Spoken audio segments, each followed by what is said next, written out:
Hello everyone, let's make coffee with me and welcome to my mom's kitchen. So আজকে আমি বানাবো cold coffee, যার জন্য দুধটাকে অল্প গরম করতে বসিয়ে দিয়েছি। আর এখানে একটা জায়গাতে নিয়েছি কফি পাউডার আর চিনি, আর অল্প একটু জল দিয়ে ওটাকে ভালোভাবে ব্লেন্ড করেছি। আর হ্যাঁ, ঠিক ওভাবেই ব্লেন্ড করবে যেভাবে তোমরা তোমাদের ডাবল ফেসেস বন্ধুগুলোকে ব্লেন্ড করতে চাও। Just kidding guys. এবার ওই কাপে দেবো ওই কফি আর চিনির মিক্সচারটা, আর এর মধ্যে আমি কিন্তু চকলেট ক্রাস্ট করে রেখেছিলাম। আর তারপরে দিয়ে দেবো দুধ, আর দুধেতে দিয়ে দেবো কিন্তু আইস। আর এখানে দুধটা ঢালতে গিয়ে দেখো আমি কী কাণ্ড করে ফেলেছি, মানে আমি করবো আর এইসব কিছু হবে না, সেটা তো হতেই পারে না। তো যাই হোক, আমরা আমাদের রেসিপিতে ফোকাস করি। এবার আমরা ওই কফিটাতে দিয়ে দেবো আইস। আমি এখানে 3-4টের মতন আইস দিয়েছিলাম, তোমরা তোমাদের কোল্ডনেস অনুযায়ী দিয়ে দিও আইস। আর দেবো ক্রাস্ট করে রাখা সেই চকলেটটা।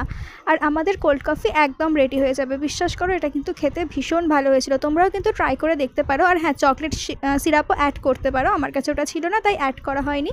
ভিডিওটা ভালো লাগলে লাইক করে দিও।